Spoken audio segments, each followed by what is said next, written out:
تو اللہ تعالیٰ کا خوف کیوں ہونا چاہیے؟ اللہ تعالیٰ فرماتا ہے ان اللہ جمیل ویحب الجمال، جو اللہ خود خوبصورت ہے، خوبصورتوں کو پسند کرتا ہے، تو اس سے ڈرنے کی کیا ضرورت؟ جو میرے نزدیک خوف خدا ہے وہ یہ ہے کہ جب انسان اللہ کو راضی کر لے۔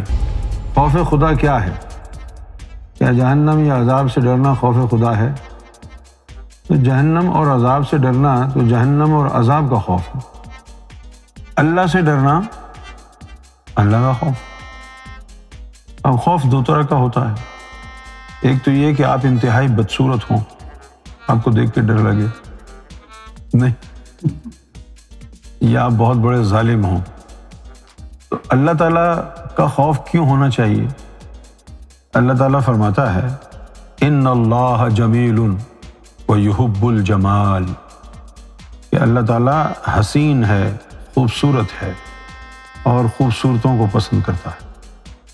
جو اللہ خود خوبصورت ہے، خوبصورتوں کو پسند کرتا ہے، تو اس سے ڈرنے کی کیا ضرورت؟ جو میرے نزدیک خوف خدا ہے وہ یہ ہے کہ جب انسان اللہ کو راضی کر لے تو اس کی ناراضگی کا خوف ہوتا ہے، کوئی ایسا کام نہ کرے جس سے رب ناراض ہو جائے۔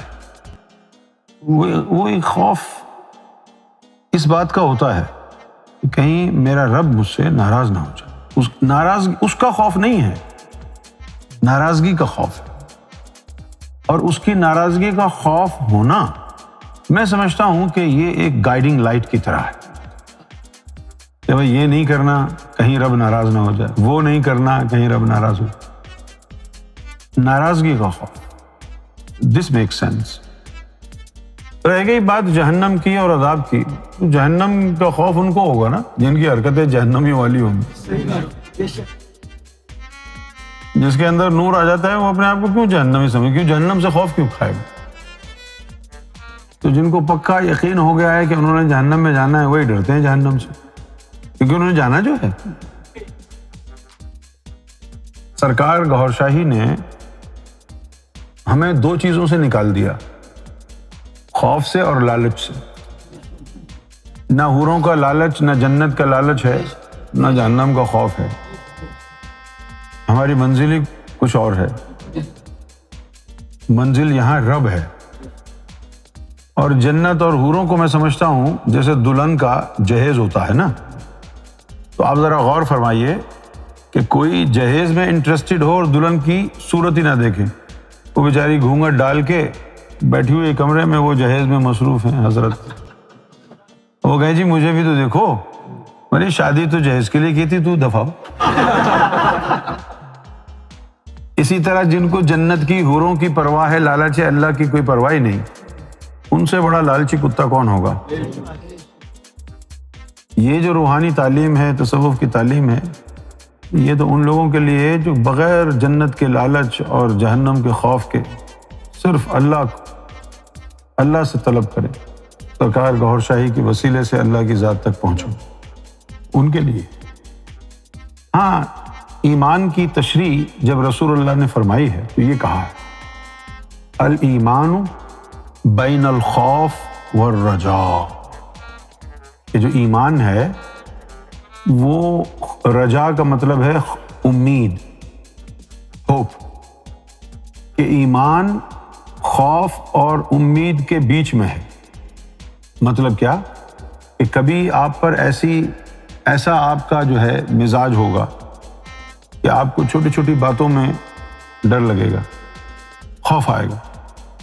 جب سرکار سے ذکر لے لیا تھا، ذکر چل گیا، تو اس وقت جو ہے وہ میں نے کسی نے نصیحت کی کہ بھئی سڑک کے اوپر وہ کنکر پتھر پڑے ہوں نوکیلے تو راہ چلتے ہوئے اٹھا دیا کرو تاکہ کسی کو چوٹ نہ لگ جائے۔ اب ایک دن میں اسی طرح جا رہا تھا تو جوتے سے کوئی پتھر لگ کے سڑک پہ آ گیا اور میں بے دھیانی میں آگے بڑھ گیا۔ آگے جا کے مجھے خیال آیا، اوہو کتنا بڑا گناہ ہو گیا۔ اب اگر وہ پتھر جو سڑک پہ چلا گیا اس کے اوپر سے کوئی گاڑی گزرے گی، ٹائر کو لگ کے کسی کو لگ سکتا ہے، یہ تو خلق خدا کو نقصان پہنچے۔ لہٰذا میں واپس گیا انتظار کیا کہ کب ٹریفک کم ہو، پھر وہ پتھر وہاں سے اٹھا کے رکھا۔ یہ کیفیت خوف کی ہے۔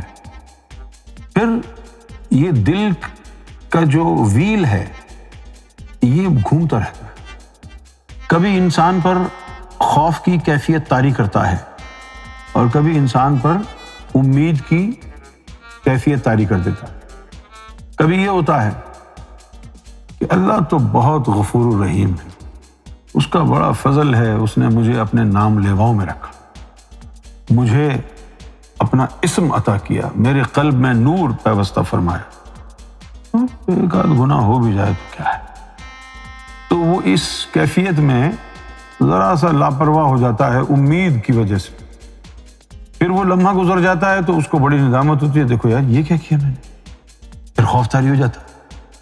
تو ان دو کیفیات کے بیچ میں جب قلب رہے تو وہ مومن ہے، اور ولی جب بنتا ہے تو پھر کیا ہوتا ہے؟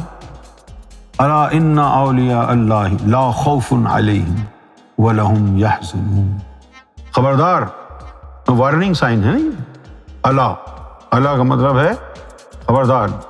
جس طرح سڑک کے اوپر سائن لگے ہوتے ہیں نا، جس طرح ایک تو ٹرائنگل ہوتے ہیں اور ایک راؤنڈ ہوتے ہیں، جو ٹرائنگل ہوتے ہیں وہ سارے وارننگ سائن ہیں، اور جو گول والے ہیں وہ سارے پروہیبیشنز، کہ یہ مت کرو، وہ مت کرو، ایسا مت کرو، ویسا مت کرو۔ اسی طرح قرآن شریف میں جہاں بھی اللہ آیا ہے اس کا مطلب ہے کہ something important is to be announced۔ خبردار ہو جاؤ، وارننگ۔ توجہ سے سنو، یہ ذکر اللہ سے پہلے آیا، الا بذکر اللہ تطمئن القلوب۔ خبردار، یعنی مس نہ ہو جائے یہ بات، ضروری بات، الا بذکر اللہ۔ اور دوسرا آیا، الا ان اولیاء اللہ لا خوف علیہم ولا هم يحزنون۔ مومن تو امید اور خوف کے بیچ میں ہے، اور ولی کے لیے کیا کہا اللہ نے قرآن میں؟ اس کے اوپر خوف نہیں ہے، وہ بالکل خوف سے مبرہ ہے۔ تو اس سے اگر کوئی اونچی نیچی بات ہو بھی جاتی ہے، وہ کہتا ہے خیر ہے یار، تجلی پڑے گی دھل جائے گا۔ ہاں، مرید تو مومن ہے نا، وہ سالہ دیکھا ہے، ابے پیر صاحب نے گٹکا کھایا میں بھی کھاؤں، ابے پیر صاحب ہیں وہ تو، ان پہ تو تجلی پڑے گی، تمباکو دھل جائے گا، تیرے اوپر تو جھاپڑ پڑے گا۔ با مرتبہ تصدیق نہ قالیہ زندیق۔ اگر کوئی سمجھتا ہے کہ بھئی میں درجہ ولایت پر پہنچ گیا ہوں، تو پھر دیکھیں اس پہ کسی چیز کا خوف ہے یا نہیں ہے۔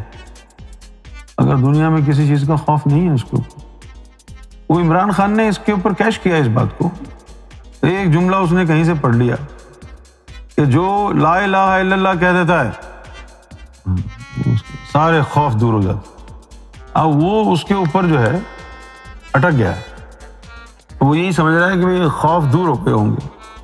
جو زبان سے پڑھا ہے نا، زبان سے پڑھنے سے کہاں خوف دور ہوتا ہے، جب یہ کلمہ دل میں جاتا ہے پھر ہوتا ہے۔ زبان سے کہہ بھی دیا لا الہ تو کیا حاصل، دل و نگاہ مسلمان ہے، کچھ بھی نہیں۔ اب لوگ یہ سمجھیں گے کہ شاید ولی بن جانے کے بعد جہنم کا عذاب کا خوف نہیں ہوتا، تو یہ جو ولی لوگ ہوتے ہوں گے یہ خوب دبا کے گناہ کرتے ہوں گے، ان کو خوف ہی نہیں۔ آپ کی ذہنیت اگر یہی سوچتی ہے تو بڑی غلیظ ذہنیت ہے۔ ولیوں کا، فقیروں کا، صالحین کا مائنڈ سیٹ کیا ہوتا ہے؟ جو بھی کام کرنا ہے وہ خالصتاً رب کی رضا کے لیے کرنا ہے، نہ جنت کے لیے کرنا، نہ عذاب اور جہنم کے خوف کی وجہ سے کرنا۔ اب اگر ولی کو یہ گمان ہو جائے کہ میں نماز اگر پڑھوں گا سب کے سامنے تو اس میں جو ہے لوگوں کو پتہ چل جائے گا کہ یہ کتنے خشوع و خضوع سے نماز پڑھتا ہے، اس میں وہ سمجھتا ہے کہ ملاوٹ آ گئی، نیت میں آمیزش ہو گئی، لہٰذا وہ لوگوں کے ساتھ نہیں پڑھے گا، اکیلے جا کے پڑھ لے گا۔ اور اس کا فائدہ کیا ہوگا؟ لوگ سمجھیں گے اس نے نماز نہیں پڑھی، بجائے ریاکاری کے اس سے فائدہ اٹھا لیتا ہے وہ، کہ لوگوں کی لان تان ہوگی، اس کے نفس کے لیے اچھا ہوگا۔